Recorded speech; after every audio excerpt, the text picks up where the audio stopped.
Bienvenidos a Positivo y Leal. El podcast y desafío de Hernán Leal para mejorar hasta el infinito. Despierta del piloto automático.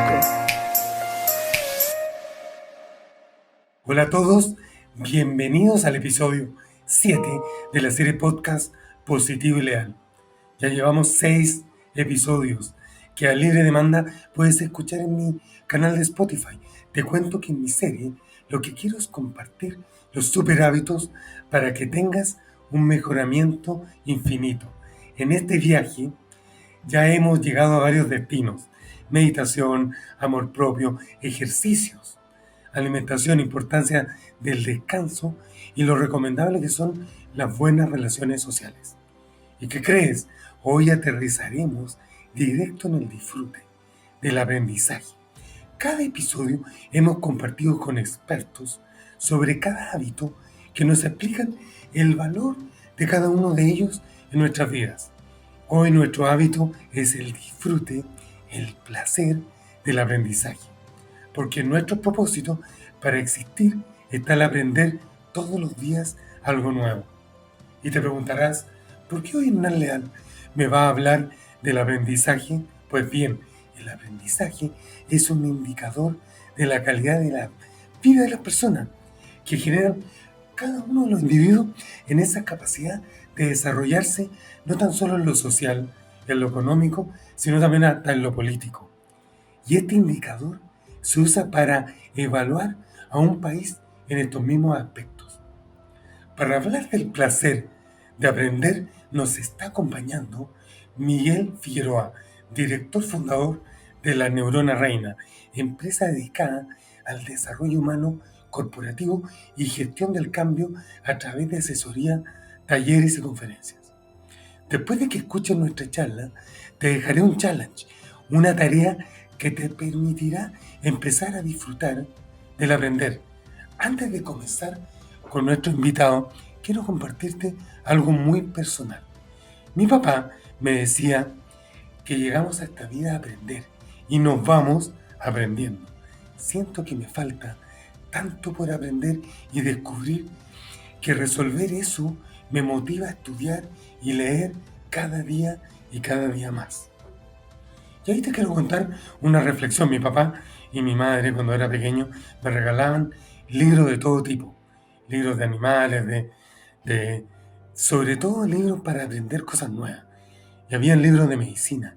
A mí en realidad esos libros no me gustaban, pero sí lo acerca de países, de conocer nuevos lugares y también de la fauna animal.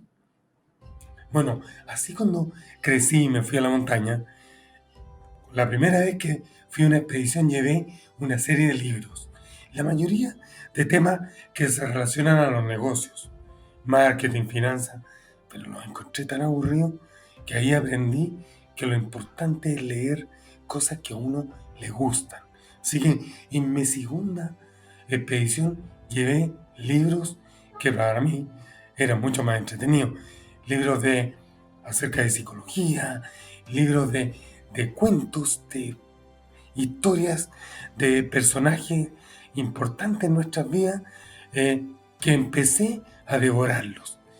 Ese fue el punto de partida de cómo empecé a leer y a hacerme un lector adictivo, de leer cosas que a ti te gusten.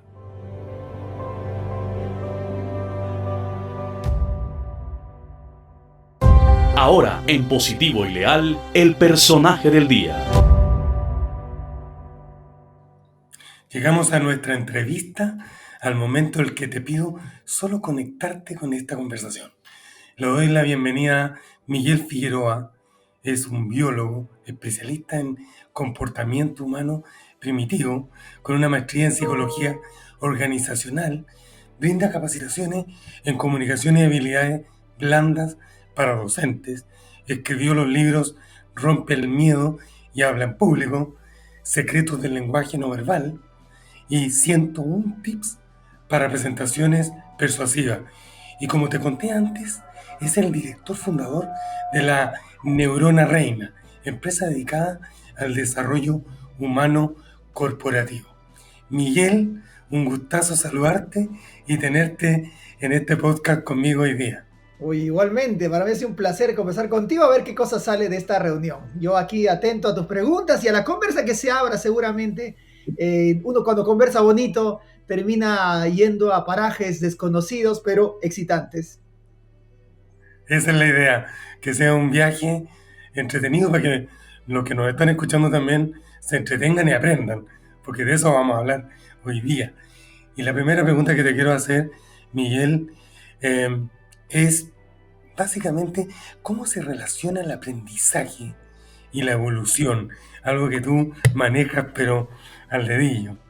Sí, o sea, fíjate que es interesante poder reflexionar sobre de dónde venimos, ¿no? O sea, a veces cuando reflexionamos sobre de dónde venimos, uno piensa en sus padres y tus abuelos.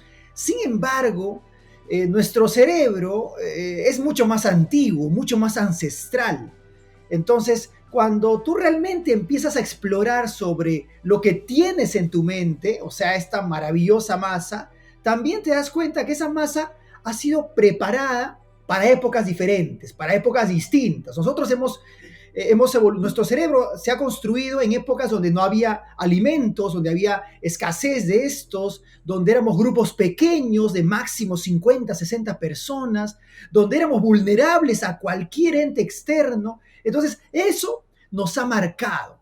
Como dicen algunos, nos han puesto programitas mentales. En términos neurológicos, son adaptaciones que tiene nuestro cerebro para reaccionar a algunas circunstancias. Por ejemplo, no sé, estás manejando y alguien te mete el carro, ¿no? De manera abrupta y tú intentas responderle con tu carro o empiezas a gritarle. Esas son reacciones animales que tenemos guardados de lo más ancestral. Entonces, ¿cómo la evolución ayuda al aprendizaje? Si tú entiendes de qué está hecho tu cerebro o cómo está conformado tu cerebro, cómo funciona tu cerebro, la capacidad para que aprendas cosas nuevas va a fortalecerse, aprovechando justamente esa forma con la que se ha estructurado nuestra mente, ¿no? Entonces, yo creo que es fundamental que todo el mundo estudie un poco de evolución, porque eso te va a ayudar a saber de dónde vienes y seguramente también a proyectarte hacia dónde quieres ir. Y entender, además de dónde uno viene, de cómo uno está hecho, de por qué uno reacciona o hace cosas que a veces son instintivas. Porque como dices tú, y no sé qué opinas, pero los humanos somos animales, somos parte del reino animal, somos quizás el ser más inteligente no sé si tan inteligente en algunos casos, pero sí somos los que resolvemos problemas mucho más complejos que otro tipo de animales, pero convivimos en el reino animal. Somos de carne y hueso, como la mayoría de nuestros amigos animalitos que viven en la naturaleza. Y muchas veces no entendemos por qué reaccionamos a veces de manera violenta o de manera tan ilógica ante ciertos estímulos que recibimos en esta selva o jungla donde vivimos. Y eso es interesante tratar de entenderlo bien para saber manejarlo, ¿cierto? Claro, fíjese, bueno, aquí creo que voy a aprovechar para sacar a mi cerebrito. Entonces, siempre lo tengo en mis manos porque si uno recuerda de qué está hecho o con qué máquina piensa, va a ser más fácil entender algunas cosas de cómo reaccionamos. O sea, nuestro cerebro, digamos que ha evolucionado por capas. Voy a dividir a los dos hemisferios. Entonces, nuestro cerebro ha ido del centro a la periferia en términos evolutivos. Lo más primitivo, lo más primordial o lo más básico está aquí en el centro, ¿no? A lo que algunos le han llamado el cerebro límbico o el cerebro animal más puro, o el cerebro emocional, que está reinado por una vallita que se llama la amígdala cerebral, que es como nuestro corazón, nuestro corazón emocional. De hecho, cuando uno se enamora con las amígdalas. O sea, cuando uno se enamora apasionadamente, o sea, tal vez si tú quieres decir algo romántico a alguien, deberías decirle, te entrego mis amígdalas. Pues no, no, es porque realmente debería ser así.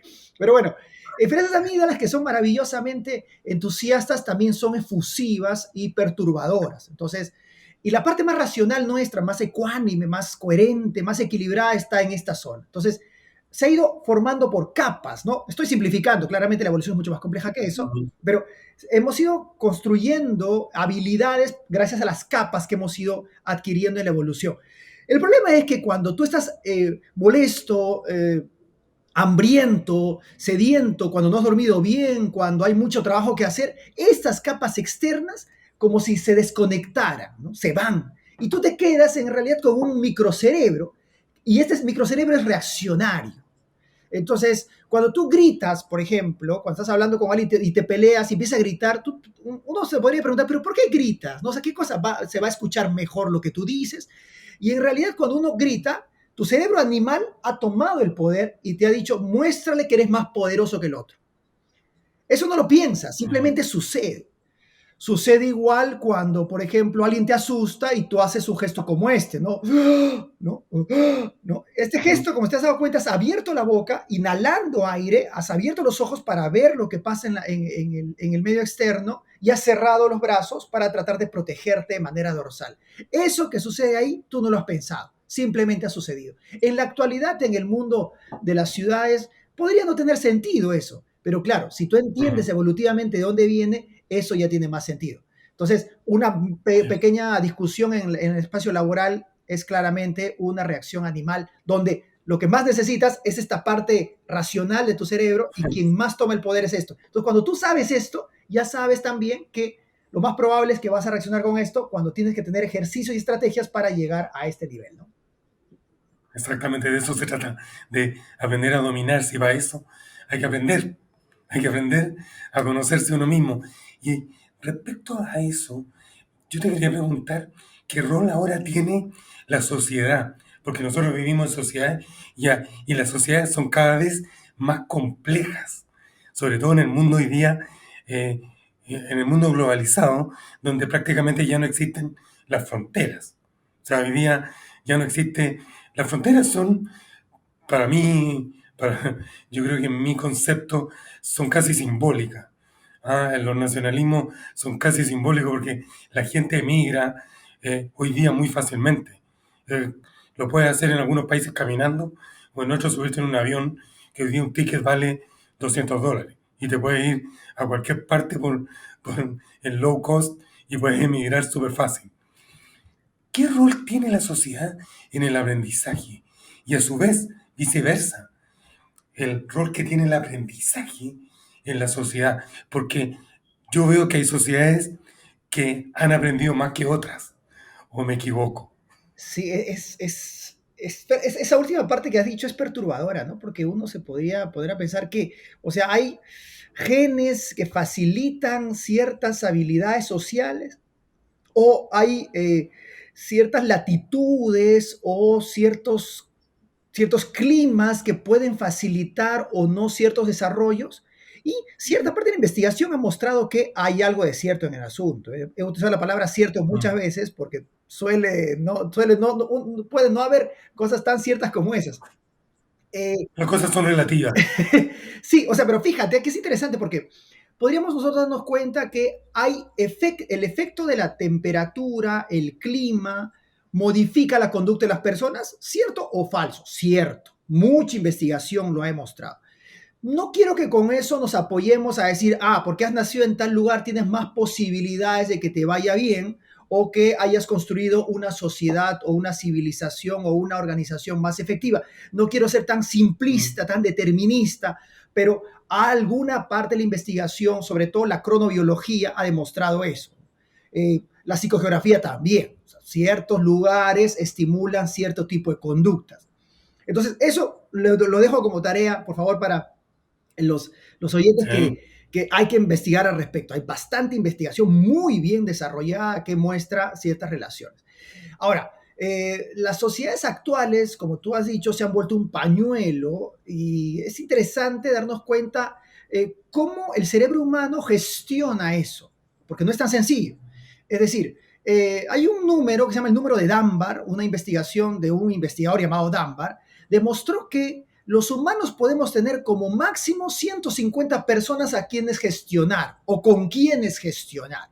O sea, hay como un número límite. Mira, qué interesante esto.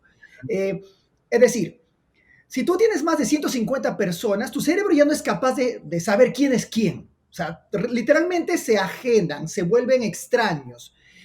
El cerebro ha evolucionado para identificar quién es el malo, por ejemplo. Imagínate que estás en un lugar de 150 personas, una comunidad pequeña de 150 personas, o una empresa de 150 personas, tú puedes darte cuenta quién es el bueno, quién es el malo. Y si alguien es bueno, hay que premiarlo, hay que cuidarlo, hay que confiar en ellos. Y si alguien es malo, ten cuidado porque de ahí puede venir cualquier cosa. Cuando empiezan a aumentar las personas, ya estos individuos se vuelven, desaparecen. Pero esa desaparición aparente los ayuda a estos individuos a poder seguir haciendo mal sin ser ubicables. Esto que estoy mostrando ahora se ha evidenciado en grupos pequeños y primitivos, pero también se ha mostrado en organizaciones donde les va bien cuando hay 150 personas más o menos, y cuando empiezan a agrandarse y no gestionan esto con un especial interés, normalmente las organizaciones se dificultan más. Entonces, cuando tú me preguntas cómo el Internet y las redes y las sociedades actuales han vuelto todo, cómo afecta esto al entendimiento humano, claro que lo afecta, claro que le afecta, porque está haciendo que gestionemos grupos extraordinariamente masivos que ni siquiera podemos imaginar en la mente. O sea, yo sé que tengo, no sé, 50,000 seguidores. ¿Qué significa eso realmente? No te das cuenta, no tienes idea de lo que significa. O sea, puedes suponer, pero no te das cuenta de lo que significa. No te das cuenta de lo que significa una opinión tuya cuando vas a llegar a 100,000 personas. No tienes idea de qué impacto puede generar eso. Entonces, no es tan sencillo y nuestro cerebro aparentemente no ha evolucionado para ese nivel de impacto. No ha evolucionado todavía. Yo creo que estamos en un proceso bien complejo. Porque esto de las redes, como dices tú, Miguel, además es nuevo. O sea, yo que no soy tan junior, cuando yo estaba en la universidad no existían los celulares. Cuando recién me empecé a trabajar, vi los primeros celulares y se necesitaba una maleta para llevarlo. Entonces, y esto ha sido tan rápido que el humano no es capaz todavía de asimilarlo. Entonces, va a tomar un tiempo para que aprendamos a manejarnos bien en una nueva realidad que se vino para quedar. Porque yo dudo que las redes sociales se van a extinguir. Entonces, vamos a tener que convivir con eso. Y ¿sabes? Y respecto a eso mismo, yo te quería preguntar, mucho se habla de la zona de confort, porque muchas personas se quedan donde están. De hecho, tengo varios amigos que reclaman por el status quo donde estamos, pero tampoco se mueven. Entonces yo les digo, parte por ti, por moverte. Lo que pasa es que es tan difícil hacer esto, siempre son excusas.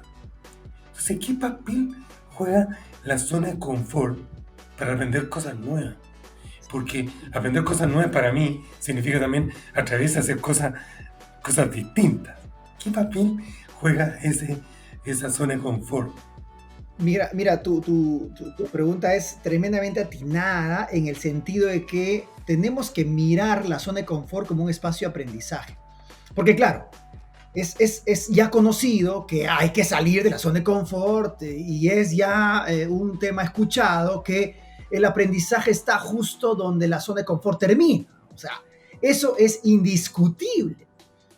Sabemos que gran parte de lo aprendible o gran parte del conocimiento que tu cerebro necesita o que tú esperas para tu desarrollo personal está en ese borde, en ese límite. Sin embargo, la investigación ha demostrado que cuando tú estás en un espacio cómodo, tu aprendizaje es más profundo. Miren, qué interesante, ¿no? Hay una frase que tienen los psicólogos que a mí me gusta mucho que dice, las personas cambian por inspiración o por desesperación. Qué bonito eso. Las personas cambian por inspiración o por desesperación.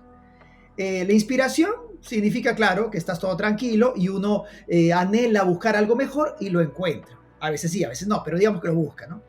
Y el segundo caso es porque no ha habido otra opción y has tenido que hacer el cambio. Esa desesperación puede estar fuera de la zona de confort y claramente te va a dar aprendizaje. Pero, por ejemplo, cuando cuando se analiza por qué todos los cachorros de todas las especies, incluso la especie humana, juegan cuando son cachorritos, es porque el juego es una forma para aprender, ¿de acuerdo? Es una forma para aprender. O sea, la gente, todos los cachorros de todas las especies, por lo menos los mamíferos, juegan porque el juego es parte del aprendizaje. Entonces, sin embargo, los cachorros no juegan donde no hay espacios de confianza. O sea, si no hay confianza, si no hay confortabilidad, es difícil que un niño humano o un perrito juegue o juega menos. Y al jugar menos, aprende menos. Y al aprender menos, su posibilidad de supervivencia o éxito futuro también disminuye. Lo que quiero decir con esto es que efectivamente tenemos que empujarnos a salir de estos bordes de tranquilidad, pero a veces también es bueno lograr desarrollar nuestras habilidades dentro del confort, porque el confort lo que nos va a dar es ligereza en el riesgo. O sea, nos va a ayudar a jugárnosla un poco más. Cuando estás fuera de la zona de confort, vas a jugártela para sobrevivir, ¿no? Para salir adelante porque no te queda otra. Eso le llaman también el efecto del migrante, ¿no? Cuando una persona migra a otro país, salen habilidades que tú no las tenías, pero por desesperación. En cambio, cuando estás en un espacio de confort, ese espacio de confort te puede dar la tranquilidad para probar con atención y con focus en lo que tú quieres encontrar. Entonces, ambas cosas son muy importantes. No debemos de descartar la comodidad como solo un espacio de repetición. A veces lo es, ¿eh? Ojo, la gente se adormece y se queda en el espacio de confort atornillada sin querer hacer ningún cambio. Pero si estamos inspirados, y aquí tiene que ver, viene un concepto a mi mente que tiene que ver con la inspiración, con la motivación intrínseca, ¿no? Hay que recordar un poco estos dos conceptos. La motivación extrínseca es cuando uno hace algo porque te están pagando o por un resultado externo. Y la motivación intrínseca es porque te gusta hacer ese algo. Parece que la motivación intrínseca está relacionada al desarrollo en las zonas de confort. Es decir, cuando estás cómodo y estás motivado intrínsecamente, tu capacidad productiva es maravillosa. Cuando la motivación es extrínseca, es necesario salir de la zona de confort para que esa presión estimule ciertas reacciones. Estoy nuevamente simplificando, el asunto es más complicado que eso, pero en términos generales podríamos definirlo así. Qué genial. Entonces, en resumen, no es siempre tan malo estar en la zona de confort. La zona de confort también es un espacio donde uno puede aprender porque uno está más tranquilo y está más en confianza. Ahí el término que usaste es de confianza. Cuando uno está en un entorno donde hay tranquilidad, seguridad, uno a veces se atreve a cosas que en un ambiente inseguro o de no confianza uno no es capaz de hacer. Qué interesante ese concepto que desarrollaste, eso de intrínseco, extrínseco, de confianza o inseguridad. Yo creo que son dos mundos que conviven. O sea, no podemos pasarnos toda la vida en un mundo de confort, ni tampoco estar todo... O sea, a mí me encanta escalar montañas súper riesgosas, pero yo no paso todo el año arriba de un 8000. Sería ridículo. O sea, esto es lo mismo, uno tiene que buscar espacios, pero y también me quedo con algo que dijiste, es aprender implica supervivir. Supervivir, que es fuerte, porque estamos en un mundo que, o sea, atacado por una serie de cosas, cambio climático, guerras, corrupción. Uno ve las noticias y parece que no dan ganas ni de salir de la casa. Entonces, la delincuencia, y la delincuencia en todos lados, porque hasta en el país más tranquilo, porque mira, en mi país todos quieren ser como Noruega. Pero revisa la televisión en Noruega y la cantidad de suicidios, los locos que salen a disparar en las discotecas en Noruega, que es el país más tranquilo del mundo, ni en el país más tranquilo del mundo se puede estar tan tranquilo. Entonces, sin embargo, hay que saber sobrevivir en un mundo así. Y para eso hay que aprender. Y yo te quería preguntar respecto a eso del aprendizaje. ¿Cuál es el rol que tiene la lectura? Y te lo pregunta alguien que es malo para leer, a pesar de que hoy día yo mejoré mucho ese gusto por leer. Ahora siempre ando con un libro y antes créeme que no, los libros para mí eran o decorativos o obligados, eran extrínsecos, porque mis profesores me obligaban a leer. Pero hoy día ya me gusta leer. ¿Qué importancia tiene la lectura en el aprender? Sí, fíjate que cuando dijiste, ¿no? La palabra de la decoración, ¿no? Los libros como decoración. Es como que, no sé, ahorita estoy pensando en mi backing y alguna vez alguien me ha dicho, oye, Miguel, qué bonito este backing virtual que tienes, ¿no? ¿Dónde lo has conseguido? O sea, suponiendo que esto no existe. Entonces yo tengo que agarrar a veces y agarrar un libro, no sé, y moverlo, ¿no? Y sacarlo para acá. Oye, no, pero esto es verdad, esto Que son de existe, ¿no? verdad. Eh, Sí, es curioso eso. Y claro, a veces compramos muchos libros y se quedan ahí y nunca los leemos. Eh, bueno, Exacto. yo creo que ha tenido mucho que ver, me imagino, por cómo hemos aprendido a leer, ¿no? Me he vuelto un fanático de la lectura, leo permanentemente, me siento desnudo cuando no tengo un libro en las manos, o sea, siempre me gusta tener un libro ahí, en algún momento del día me escapo a leerlo. Mira, yo creo que la lectura tiene algo que no tiene nada, que no tiene, ninguna otra forma de recibir información tiene, que es que hay espacio entre las líneas. Y aquí quiero escarbar un poco más en este concepto del espacio entre las líneas. Cuando uno lee y va pasando de línea a línea, de palabra en palabra, ese espacio que hay entre una palabra y otra, ese es un espacio tuyo, es un espacio personal. Es un espacio que te ayuda a asimilar, a digerir, a absorber, a reflexionar sobre lo que te está diciendo el libro en función a tu vida propia. O sea, este libro que está acá funciona según quién lo está leyendo. O sea, este libro toma la forma del envase que lo contiene. ¿Y quién está conteniendo ese envase? Nosotros, cuando estamos leyendo.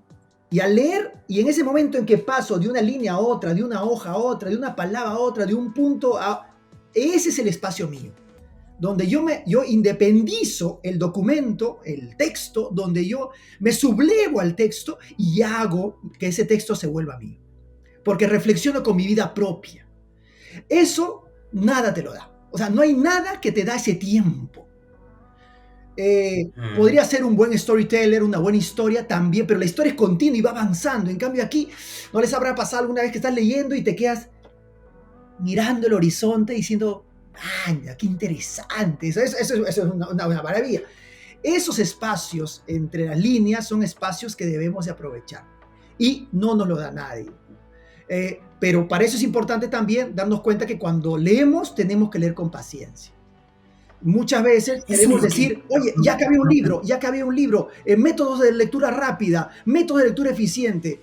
Yo no sé si eso sea bueno o malo, ¿ya? No sé, pero para mi estilo de lectura, donde saboreo el almuerzo que es el libro, donde reflexiono con él y pongo mis apuntes al costado para decir, oye, qué interesante esto, eso no lo puedo hacer cuando estoy apurado tratando de decir, checklist, le he leído un libro más. ¿No? Tiene que ser un disfrute del proceso y no del final como acabé los 150 páginas, ¿no?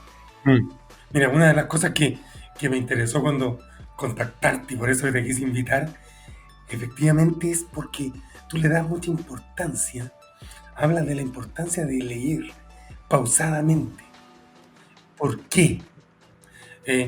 Y yo entiendo a inferir porque tú te conectas. Una de las razones por qué uno se conecta con el aprendizaje. Pero expláyate tú porque tú eres el experto, ¿no? Yo solamente estoy infiriendo. Pero fíjate, lo que has hecho es lo que es o sea, yo comulgo completamente en eso, ¿no? O sea, uno tiene que disfrutar el aprendizaje, pero hay que entender también que al principio es una exigencia a la mente. Y el cerebro humano, regresamos a la evolución, y el cerebro humano quiere gastar menos, porque hemos evolucionado en una época de la historia, o sea, me refiero a los cerebros ancestrales, han evolucionado en una época donde el recurso era escaso, donde la grasa, los azúcares eran donde las calorías eran escasas. No es como ahora que tienes que luchar contra las calorías. Antes no habían calorías y tu cerebro está hecho para buscarlas o para evitar gastarlas. Entonces, el estudiar, el leer, el aprender es un gasto calórico. O sea, uno podría hacer dieta pensando, ¿no? De alguna forma. O sea, cuando uno piensa, gasta energía. Eso lo puedes demostrar incluso, no sé, trata de resolver un problema matemático un buen tiempo y mídete el pulso y vas a darte cuenta cómo está acelerándose, porque hay un gasto energético cerebral. Cuando tú aprendes, hay síntesis de proteínas. O sea, hay construcción proteica, hay gasto, hay mucha, hay cosa invertida ahí. Entonces, si yo entiendo que eso es así, tu cerebro va a tratar de evitar gastar. El aprendizaje, sobre todo cuando tenemos algunos años más, el aprendizaje es un proceso que gasta, que cuesta. Tu cerebro trata de evitarlo. Por eso que el primer bloque, el primer proceso para que te vuelvas apasionado de la lectura, por ejemplo, es encontrar lecturas sencillas, lecturas que te den placeres rápidos y poco a poco te vas adentrando a la reflexión más profunda. Porque al principio, si te metes con algo muy complejo, tu cerebro lo va a rechazar. Y al rechazarlo, todo va a ser siempre cuesta arriba, va a ser contra la corriente. Quiero simplificar esto último que he dicho de manera un poquito más concreta. Tu cerebro quiere ahorrar energía y el aprendizaje es un gasto de energía. Tu cerebro quiere ahorrar energía y el aprendizaje es un gasto de energía. Entonces, ¿cómo hago para que los primeros momentos no sean tan cuesta arriba? Hago lecturas más sencillas, lecturas más provocativas, más efectistas, y poco a poco ya me meto a algo seguramente que requiere más de mí, ¿no? Entonces, pero el proceso de aprendizaje tiene que entenderse como que de a pocos. Por eso que los educadores, las educadoras tienen que darse cuenta con qué empezar con los estudiantes, con los niños, o nosotros adultos, que la gente que nunca ha leído, que está leyendo poco, con qué empezar. No puedes empezar con un libro, no sé, de Martin Heidegger, ¿no? O sea, con algo muy complejo. Tienes que empezar seguramente con cosas un poquito más fast food, ¿no? Exacto. Y respecto a eso, cuando uno parte de a poco, pero vivimos en una sociedad de problemas muy complejos, en sociedades y sobre todo en nuestros países que somos vecinos, que estamos por periodos políticos bien complejos, donde la sociedad está exigiendo soluciones, soluciones rápidas a problemas que son complejos. ¿Cómo ayudamos a los que nos escuchan a aprender? ¿Cómo se puede aprender procesos complejos? A darnos respuesta, porque mira, y yo estoy pensando de esta manera, Miguel. Mucha gente dice, no, la solución es el candidato A, porque este candidato A nos va a resolver todos los problemas.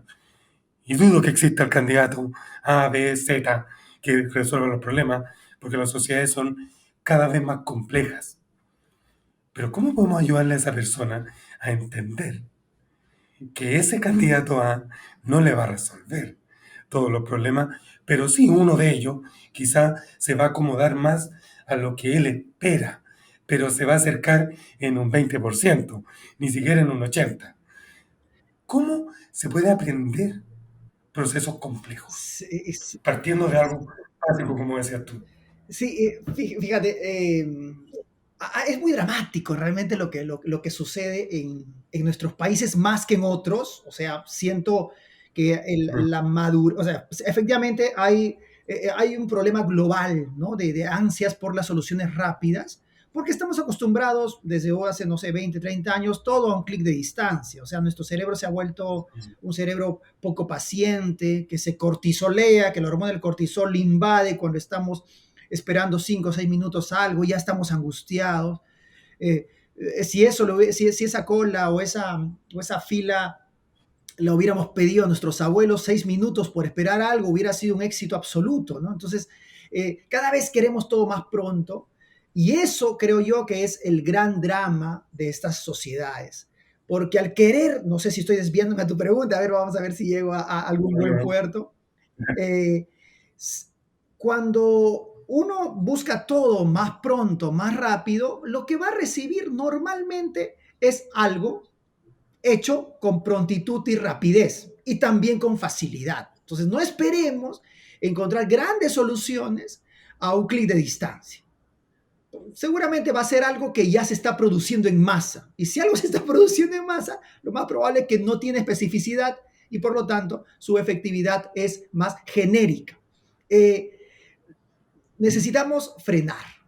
O sea, yo creo que hay un asunto que es importante, que tiene que ver con necesitamos, así como hablamos de la lectura y tomarnos el tiempo para la lectura, tenemos que entender y tomarnos el tiempo para elegir a un candidato si hay que hacerlo, o también para esperar que el candidato logre algunas cosas. También tenemos que tomarnos el tiempo para estudiar en el tiempo que tenemos que hacerlo, o el tiempo para enseñar.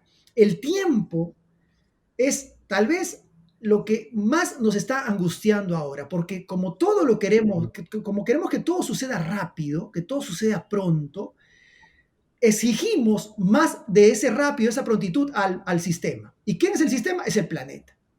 O sea, le pedimos al planeta que produzca, como yo consumo más, porque consumo más ropa, consumo más, viajo más, como todo lo haces más en menos tiempo, de algún lado tiene que salir ese recurso. Y ese recurso sale del planeta. Y el planeta ya no tiene más de dónde sacar. O sea, yo siento que lo más, una de las cosas que me ha pasado estos últimos meses, después de tantas lecturas últimas, es que estamos nunca hemos estado tan cerca del fin del mundo. Mira, entonces no quiero ser dramático en esto, pero nunca he sentido que hemos estado más cerca del fin del mundo. Del fin de nuestro mundo, no del mundo humano, ¿no? Del mundo habitable para los humanos. O sea, la vida va a continuar en el planeta, pero la vida humana no, por lo menos no como está. ¿Y por qué? Porque hemos acelerado en que todo queremos que sea a un clic de distancia, una información rápida, información concreta, información simple.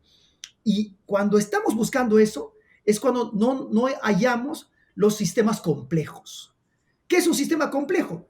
Intento definirlo como esa información que está distribuida en varios puntos a la vez. O sea, tú cuando buscas en un libro la respuesta para algo, lo más probable es que vas a encontrar un fragmento de la respuesta. ¿Y qué te va a llevar a buscar otro libro y otro libro? Y empiezas con toda esa información a construir ese sistema complejo. Pero nuevamente, ¿cuál es el común denominador de todo eso? Es el tiempo. El tiempo que te ha permitido alcanzar es otro. Hay una frase que escuché de alguien que decía, si quieres esconder algo realmente, ponlo en la segunda página de Google. Porque nadie llega a la segunda página de Google. Déjala ahí, te apuesto que no llega. Y claro, porque queremos todo que sea tan pronto. Los sistemas complejos se van a entender cuando tenemos tiempo para hacerlo. ¿Y por qué es importante llegar a los sistemas complejos? Porque vas a identificar las leyes que operan sobre gran parte de lo que nosotros decidimos. Espero haber respondido algo medianamente concreto, estimada Ana. Y sabe, en esa misma línea que hablabas tú del tiempo, de lo instantáneo que estamos buscando todo, hay un fenómeno mundial que las personas después de los 50 ya prácticamente es imposible que encuentren trabajo. Yo que estoy en esa etapa, bueno, tengo la bendición de ser empresario, no tengo ese problema, pero tengo muchos amigos que sí se quedaron sin trabajo y les ha costado reinventarse. Entonces, algunos siempre echando la culpa al sistema, es como que el sistema me votó, pero yo les pregunto, bueno, ¿y dónde está tu responsabilidad en aprender algo nuevo? Entonces la pregunta es, ¿se puede aprender algo de viejo? Segundo, ¿sirven los títulos, diplomas? Después también, son dos preguntas en una, porque los viejos como que, oye, el sistema me votó, pero ¿y cuál es la responsabilidad de nosotros?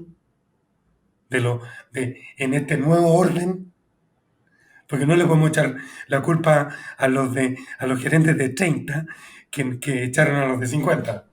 Claro. O sea, ¿se puede aprender de viejo? A ver, voy a apelar nuevamente a la biología para tratar de encontrar esa respuesta y a la evolución. Un cerebro en el mundo natural, un humano de 50 años es un anciano. ¿Ya? Entonces, ¿de qué sirve que un anciano, me van a odiar con esta respuesta, pero ¿de qué sirve que un anciano sepa aprenda algo nuevo a los 50 años cuando en teoría es el último paso de su vida? Evolutivamente parece que ya no tiene sentido, ¿de acuerdo? A ver, ya, hasta ahorita ustedes me están diciendo, pero no estamos en esa época, y efectivamente, el cerebro humano el momento más veloz del aprendizaje del cerebro humano es a los, no, perdón, no, el aprendizaje no, el momento más veloz del cerebro humano es entre los 20 y los 25 años. Entonces, nuestro cerebro a esa edad está, ¿no? Es un avión, pero con el mejor de los combustibles. ¿En qué momento aprende más rápido? Es en los primeros años, está clarito, ¿no? Hay una poda cerebral impresionante, los primeros años son maravillosos. Después empieza a volverse más lento el cerebro y su aprendizaje, ¿por qué? Porque el crecimiento neuronal es más pausado, la poda es más pausada, o sea, el proceso cerebral es más pausado porque tiene una lógica, ¿no? Y la lógica es que, en teoría, a los 50, a los 60, ya no tiene mucho sentido aprender algo nuevo, porque uno aprende para vivir, ¿no? Para sobrevivir. Y en teoría evolutiva, a los 60 ya no vas a vivir. No sé, está claro ahí el asunto. No te vayas a molestar, tampoco estoy diciendo, ¿eh? No te vayas a molestar. Porque me quedo. Entonces, pero, ¿qué han mostrado las nuevas investigaciones? Esto estoy citando tal vez una investigación que se publicó hace medio año, tal vez uno, ¿eh? Los que me siguen en las redes saben que estoy publicando investigaciones científicas o citando investigaciones científicas permanentemente. Ha mostrado que la edad donde el cerebro humano se pone muy fino y extraordinario en las matemáticas es entre los 40 y 55 años. Qué interesante, ¿eh? O sea, esto ya nos da una esperanza un poquito más positiva en el asunto. La edad donde el cerebro humano se vuelve más fino con la verbalidad es la misma, entre los 40 y 55 años. O sea, la gente se vuelve mejora su capacidad persuasiva, su capacidad explicativa, su capacidad teórica creativa en ese periodo. Y claro, esto ya tiene un poco más de sentido. ¿Por qué? Porque voy a poner que esa edad es la edad del anciano, ¿ya? Sabemos que actualmente un anciano es una persona de 95 años y quién sabe más. Pero pensemos evolutivamente o históricamente un anciano de 45, 50 años. Esa es la edad donde el anciano, rodeado de sus aprendices en una fogata en el centro, explicaría por qué se debe casar de esta manera o por qué se deben hacer algunas cosas y no se deben hacer otras. O sea, el maestro de la comunidad se vuelve hábil en la explicación, hábil en la teorización y en la creatividad a esa edad, porque a esa edad tiene más sentido volvernos así. Entonces, si tú estás en esa edad, tú me refiero a toda la gente que nos está escuchando y viendo, es la edad donde tienes que aprovechar esas habilidades verbales, matemáticas y creativas. Y además, siendo concretos, con esas tres habilidades puedes cambiar el mundo. Y si ustedes analizan a las grandes mentes humanas, normalmente sus espectaculares éxitos se han logrado en ese periodo.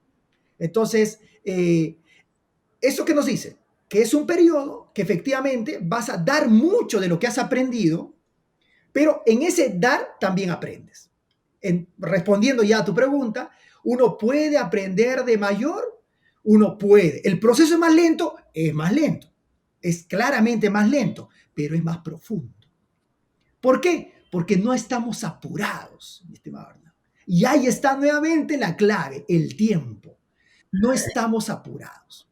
Martin Heidegger, este famoso filósofo alemán, siempre decía que los humanos andamos ávidos por la novedad, desesperados por la novedad. Y esa desesperación es lo que no nos hace meternos a la profundidad del conocimiento. Cuando tienes más años, te ralentizas.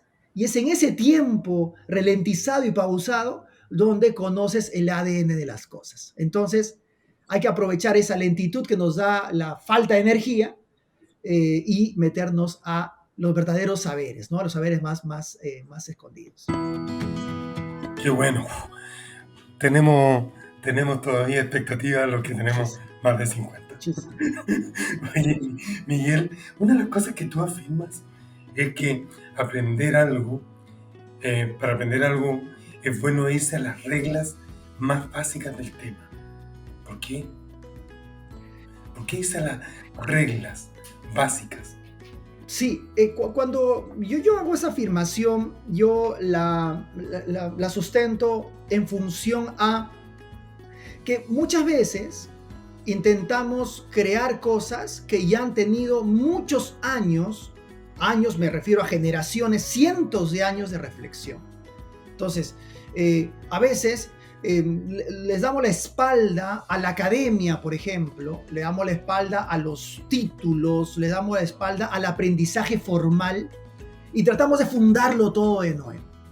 Y en ese intento, que no está mal, ojo, no está mal rebelarse a eso, porque hay algunos cánones que no nos dejan ser libres, pero cuando hacemos eso, también ignoramos conocimiento de muchos años. Y esto es importante darnos cuenta del tiempo en función al aprendizaje. Nuevamente todo regresa al tiempo, ¿no? O sea, cuando alguna teoría ha pasado mucho tiempo en el intento de derrocarla o probarla, eso la ha madurado. Y ahí es donde llegas a tener un conocimiento básico, ¿no? Que ha pasado por el escrutinio de científicos que han intentado hacerlo mejor o destruirlo, pero ha pasado por eso. Es como un proceso evolutivo, ¿no? Pero es un proceso evolutivo del conocimiento. Si ha pasado todo eso, tengo un conocimiento básico. ¿No? Tengo una ley, ¿no? Tengo una ley, la ley de. Tengo esta ley. Y cuando yo ignoro esta ley porque simplemente me olvido de que uno puede pararse en hombros de gigantes, cuando tú ignoras esta ley, empiezas de cero. Y todo ese bloque de conocimiento desaparece completamente. Entonces, todo eso está perdido. Entonces, siempre mi teoría es, oye, tenemos que regresar al conocimiento básico, entender ese conocimiento y de ahí podemos partir y intentar destruirlo si queremos, pero no podemos ignorarlo. No podemos ignorarlo. Entonces, ahí es donde va mi lucha porque necesitamos concentrarnos en lo que está escrito, conocerlo y decidir si lo tomamos o no. Pero si no lo conocemos, no podemos ignorarlo porque estamos perdiendo tanto aprendizaje pasado por el tiempo, ¿no? Fantástico, yo creo que opino lo mismo. Uno tiene que... Yo soy un rebelde por naturaleza y me gusta cuestionar todo. Pero una cosa es cuestionar todo y tratar de hacer cambios, pero otra cosa es ignorar los conocimientos ancestrales, porque ya han pasado cientos de miles de generaciones que han pasado por los problemas, y para qué inventar la rueda si la rueda está hecha. La rueda la podemos perfeccionar, claro. Imagínate, la primera rueda que se inventó fue de piedra y hoy día son de fibra de carbono. O sea, había una evolución de la rueda en forma, para hablar de un objeto, había una evolución grotesca. Hernán, y fíjate, pero no solamente ha evolucionado la rueda, ha evolucionado la superficie donde se recibe la rueda, que eso es un cambio, exacto. También es parte de la rueda. Continúa, por favor, perdón. Exacto, y de hecho, o sea, y el que hace la rueda de fibra de carbono, ultra liviana, que pesa ya gramos, no kilogramos, usó los conocimientos del que hizo la piedra, O sea, el tema refundacional, que está muy de moda en muchos países. Yo, Miguel, te cuento, yo vivo entre Miami y Chile, y entre esos dos países, y viajo mucho a tu querido país, que me encanta, a Perú y a Colombia, que tengo una gana de ir a Perú de nuevo, para ir a comer cosas ricas allá. Todos estamos en la misma. Acabo de estar en Europa y todos hablan de refundacional y se les olvida todo lo que viene hacia atrás. Y está bien, creo yo, transgredir las reglas para aprender, ¿no es cierto? Porque algo de rebeldía ayuda, ¿no es cierto? ¿Qué dices tú? Mira, has dicho una frase que me ha encantado, que dice, todo viene hacia atrás. Me gustó eso porque a veces uno tú retrocedes, ¿no? Pero venir hacia atrás es un concepto que parece absurdo, pero tiene mucha lógica. Porque hay que irnos hacia atrás. O sea, hay que ir en busca de eso. Eso me parece básico. Pero claro, como tú has dicho también, hay que rebelarnos. O sea, ¿qué no ha avanzado gracias a la rebeldía? La rebeldía nos empuja, nos exige, nos asfixia. A veces yo dicto muchos encuentros o muchas conferencias o muchas capacitaciones a personas de muchas generaciones, ¿no? Transgeneracionales. vienen organizaciones y me dicen, oye, los millennials, los centennials no entienden, que no sé qué, hay una lucha de esa, ¿no? Muy típica. Nosotros hemos creado algunos productos específicos para esos problemas que son bastante habituales. Y claro, un jovencito entra con una energía ¿no? de motociclista a querer cambiar cosas y se encuentra con una pared de hierro que le dice, no, esto no funciona acá, no, esto no es así, no, qué tal cosa. Y luego de un tiempo, este personaje o se vuelve un terrorista, ¿no? del crecimiento, porque también se vuelve parte de la búsqueda de destruir cualquier cosa de mejora, o se va. O se vuelve un tipo que simplemente, un inerte, ¿no? que está y no está. Entonces, ¿cómo logramos aprovechar esa energía juvenil? Y juvenil no me refiero simplemente a la edad, porque la juventud puede darnos eso o puede quitársela también. Hay gente adulta que es mucho más rebelde que los jóvenes. Entonces, sea como sea, ¿cómo yo aprovecho esa fortaleza innovadora? Eso es parte de una organización madura. Ojo, que es lo que estoy diciendo, ¿eh? Las organizaciones maduras en la innovación son las que aprovechan la innovación. O sea, son maduras justamente porque son capaces de darse cuenta que hay un potencial creativo y reconstructor. Pero claro, si tenemos la puerta de hierro permanente a alguna idea nueva, porque las ideas nuevas son incómodas. O sea, nadie aplaude una idea nueva. Lo que normalmente pasa cuando alguien trae una idea nueva es, qué pesado este tipo. Ahora me va a obligar a cambiar todo otra vez. Qué incómodo. La gente innovadora no es gente aplaudida, sino hasta cuando ya se ven los resultados. Normalmente son los pesados, los incómodos. Alguna vez hablé con un amigo psicoanalista que me decía, no sé la cantidad de personas que vienen a divorciarse porque están casados con gente así, innovadora, que quiere cambiar las cosas, porque nunca descansan, siempre están echados en la cama pensando qué hacer, qué diferente, qué transformar. Entonces eso destruye o reformula las familias, reformula los barrios, reformula los edificios, reformula las organizaciones. Entonces, ser rebelde claramente es algo agotador, no solamente para el quien provoca esos cambios, sino para la gente que vive alrededor de ellos. O sea, no esperemos ser aplaudidos por nuestra rebeldía. Normalmente va a pasar lo contrario, ¿no? Imagínate, solo como ejemplo, como yo soy una persona de negocio, a mí me gusta también contar ejemplos de negocio. La empresa que hoy día tiene más valor, una de las de más valor en el mundo, yo te diría hay dos grandes en la pelea, una es Tesla y la otra es Amazon. Esas dos son empresas innovadoras, pero empresas innovadoras que antes tuvieron otros competidores. Sí, Tesla no inventó el auto eléctrico, ni Amazon inventó el comercio electrónico. Lo que pasa es que fueron maduros, y me gustó ese término que tú usaste, fueron maduros para capturar esa oportunidad. Entonces, para lograr grandes resultados, no basta tan solo con ser el brillante en tener una idea nueva, sino saberla explotar. Y ahí hay que ser maduro. Ahí hay que ser maduro, porque el Jeff Bezos tiene más de 50 y mi amigo Elon Musk tiene casi 50. Entonces no son chiquillos de 25. Son maduros que aprovecharon de explotar innovaciones y de hacer pruebas y errores. Pero me gustó mucho ese concepto que tú hablaste de la madurez, y eso le da esperanza a los demás de que innovar no es tan solo tener ideas brillantes. No es tan solo tener ideas brillantes. Pero fíjate que también crear un sistema de innovación. O sea, recuerden que la innovación, como es riesgosa, una persona que está liderando una organización lo que menos quiere es poner en riesgo a su organización. O sea, y además recordemos la testosterona. O sea, fíjense qué importante es conocer un poco de biología para darnos cuenta de nuestras decisiones. La testosterona es la hormona del atrevimiento, es la hormona del riesgo.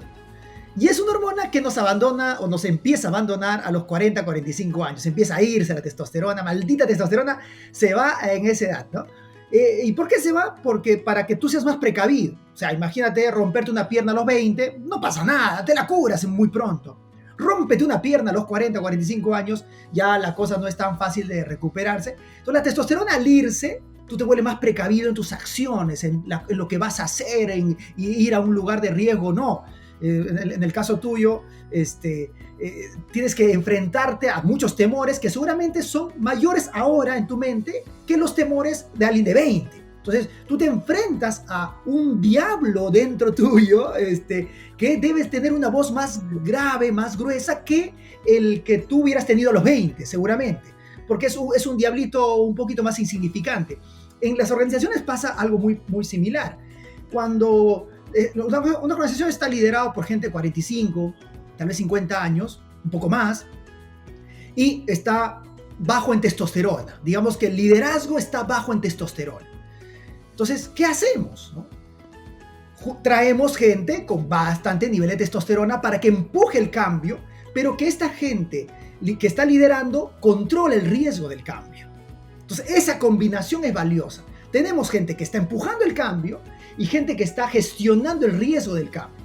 Entonces, cuando se crean estos cubiles creativos, esta suerte de incubadoras dentro de las organizaciones, lo que están buscando es eso, hacer innovaciones controladas en espacios con poco riesgo y empezar a pilotear con cosas pequeñas o grandes. Pero hay una gestión de la innovación. No es que ya innovemos todos, vamos a salir de la caja.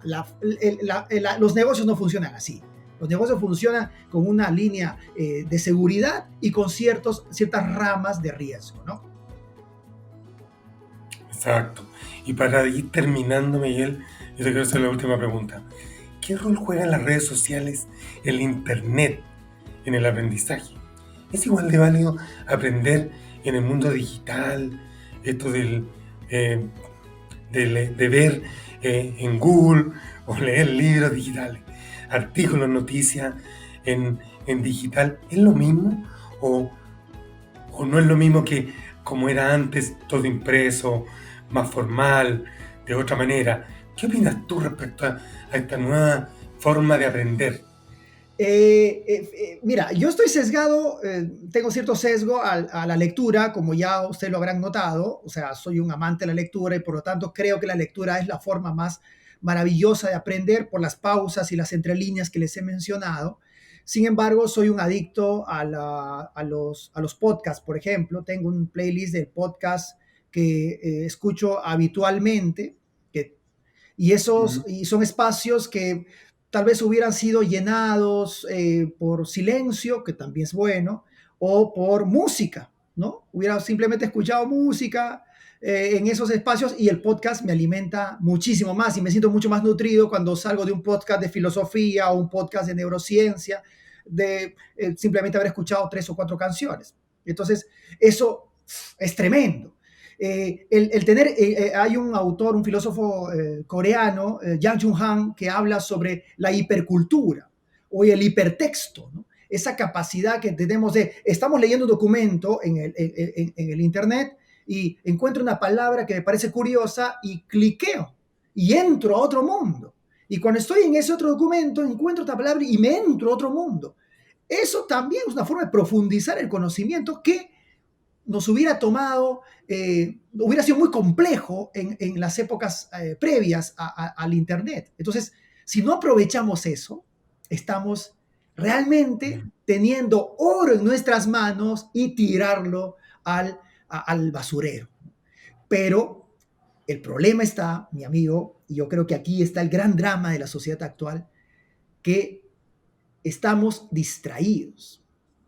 O sea, veo gente que ve esos videitos chiquititos, que no están mal, me refiero, sino que pueden pasarse horas enteras viendo videitos que, bueno, son graciosos y esto, pero horas de horas de horas. Ese cerebro maravilloso, 86.000 millones de neuronas, se ha quedado dopado con lo más mínimo de lo que podemos lograr. O sea, lo más miserable de lo que podemos lograr. Entonces, ese gran cerebro está perdido. ¿Por qué? Porque se ha quedado adicto a esos pequeños videos de 10 segundos que muy probablemente no te dan nada o que no te dan tiempo para que reflexiones sobre lo aprendido.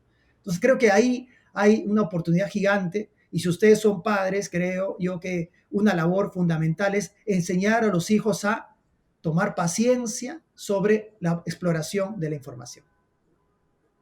Oh, qué buenísimo consejo, Miguel, y efectivamente yo creo que daba un tema, por, un tema para otro podcast, es de hablar de por qué el humano se queda pegado con cosas tan insignificantes. O sea, eso de estar en el celular pegado viendo videitos, como dices tú, que lo veo muy seguido, y solo lo que hace es quemar tiempo.